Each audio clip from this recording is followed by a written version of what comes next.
Bangun.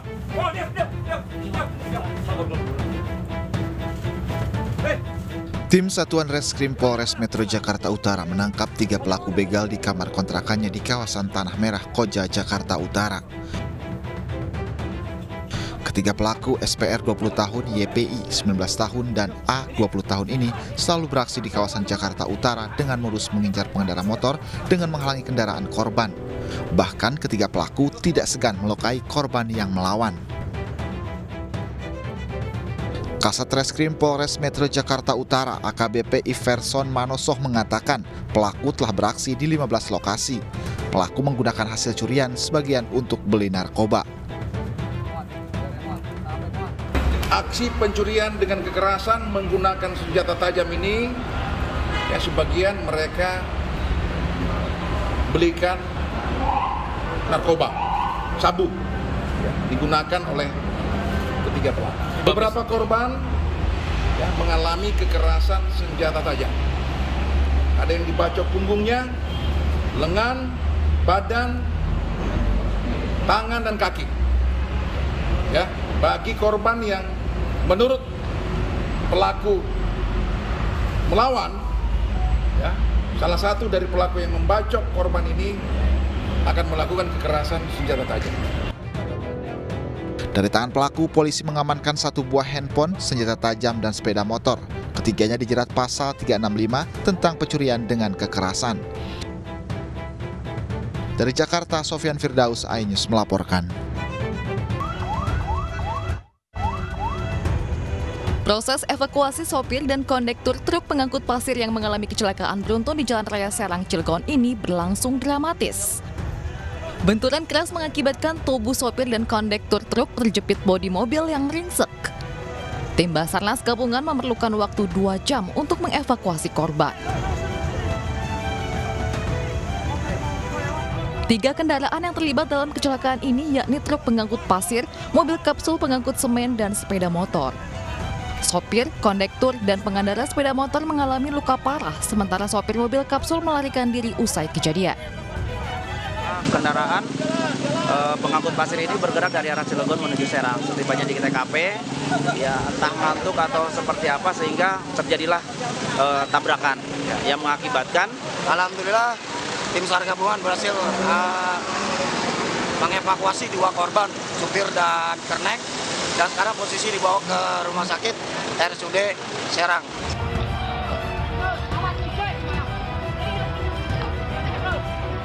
Kecelakaan truk juga terjadi di jalur Pantura Semarang, Surabaya. Truk tangki gas bertabrakan dengan sebuah bus yang melaju dari arah berlawanan. Diduga bus menyalip kendaraan lain, namun dari arah berlawanan melaju truk tangki gas. Benturan keras membuat truk terguling. 4 orang tewas akibat kecelakaan ini. Korban merupakan sopir bus beserta 1 penumpang, sopir truk, dan 1 orang warga yang sedang melintas di tempat kejadian perkara. Selain menelan korban jiwa, kecelakaan juga menyebabkan arus kendaraan di jalur Pantura macet sepanjang 5 km. Tim Liputan iNews melaporkan. Api membakar habis stok barang dalam gudang penyimpanan di sebuah minimarket di Gianyar, Bali. Diduga kebakaran akibat korsleting listrik.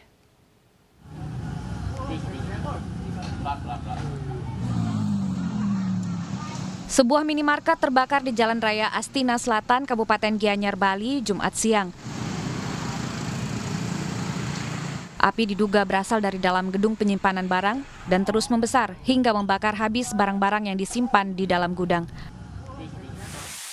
Api berhasil dipadamkan selama 1 jam, usai 4 unit mobil damkar dikerahkan ke lokasi.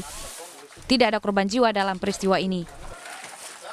Dari keterangan saksi karyawan yang mendengar pertama adalah adanya suara ledakan di gudang. Kemudian dicek ada asap sehingga dilaporkan ke pihak pemadam kebakaran. Dan astungare dalam peristiwa ini tidak ada korban jiwa dan saat ini kami sedang melakukan penyelidikan penyebab daripada kebakaran. Kasus ini kini ditangani oleh Polres Gianyar. Dugaan sementara, kebakaran akibat korsleting listrik. Akibat kejadian ini, kerugian material mencapai 80 juta rupiah. Seorang pria menyerang Polsek Cipayung, Jakarta Timur dengan menggunakan senjata tajam. Meski tidak ada korban, sejumlah fasilitas dirusak pelaku.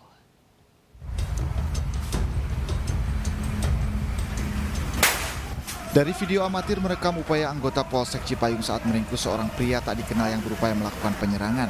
Sejumlah anggota Polsek dengan sigap mengambil senjata laras panjang. Letusan tembakan sempat terdengar untuk peringatkan pelaku tidak berupaya melawan.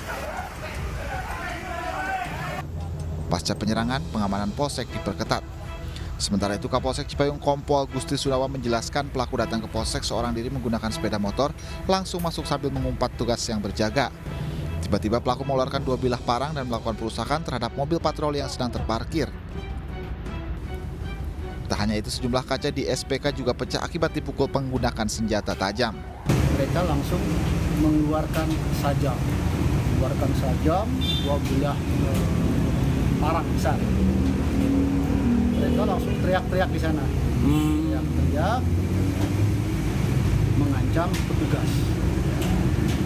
Kami dari petugas sudah sangat siap. Kami mencoba melakukan langkah-langkah preventif, artinya memberikan himbauan-himbauan. Tetap mereka melakukan langkah-langkah anarkis. Meski demikian, tidak ada korban jiwa dalam peristiwa penyerangan ini. Sementara pelaku telah diamankan ke Polres Metro Jakarta Timur. Dari Jakarta, Rio Manik, iNews melaporkan. Pemirsa, Lembaga Perlindungan Saksi dan Korban hentikan perlindungan terhadap Richard Eliezer. Penghentian perlindungan dilakukan lantaran LPSK keberatan dengan wawancara Barada Eliezer dengan salah satu TV swasta.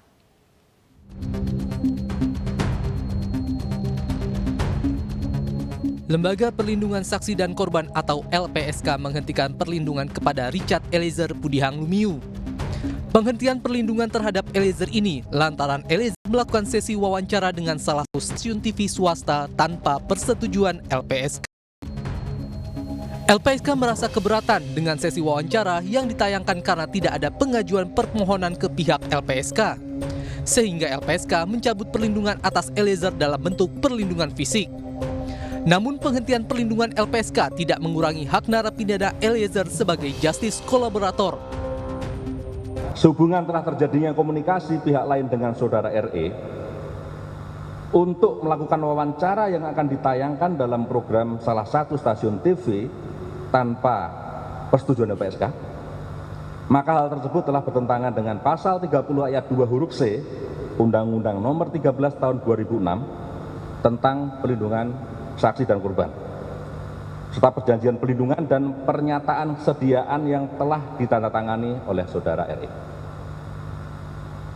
Atas hal tersebut, LPSK telah menyampaikan surat keberatan kepada pimpinan media tersebut dan meminta agar wawancara tidak ditayangkan, karena terdapat konsekuensi tentunya terhadap perlindungan saudara RE.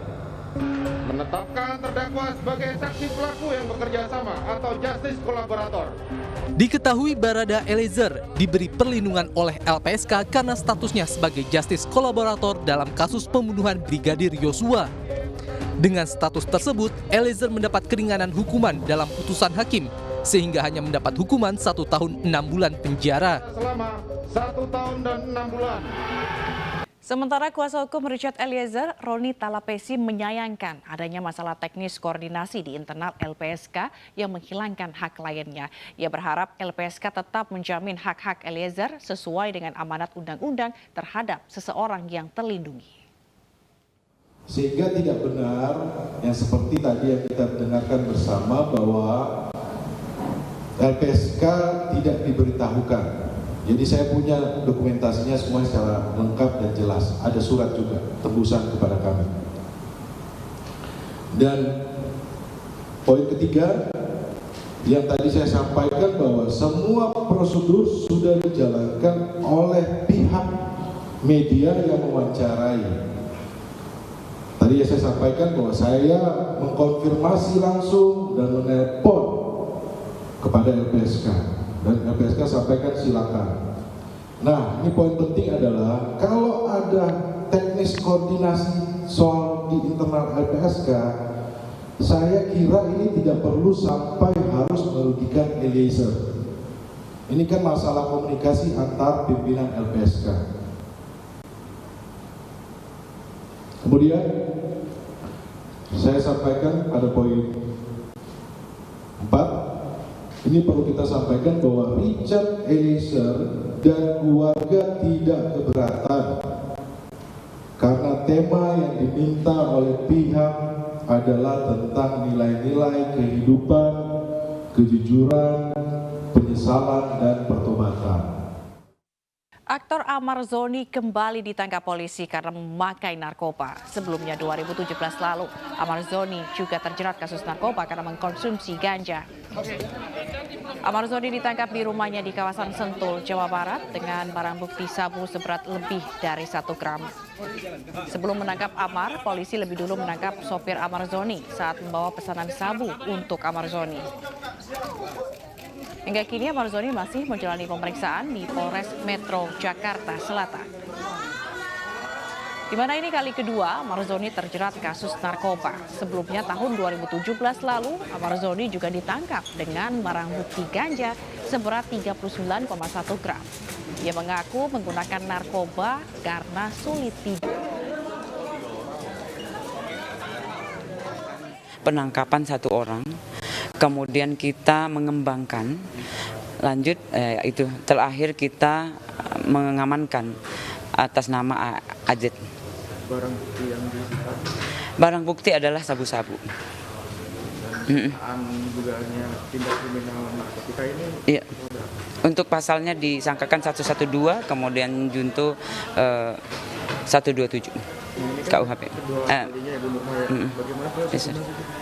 Untuk proses hukumnya pasti kita tindak lanjuti sesuai dengan SOP.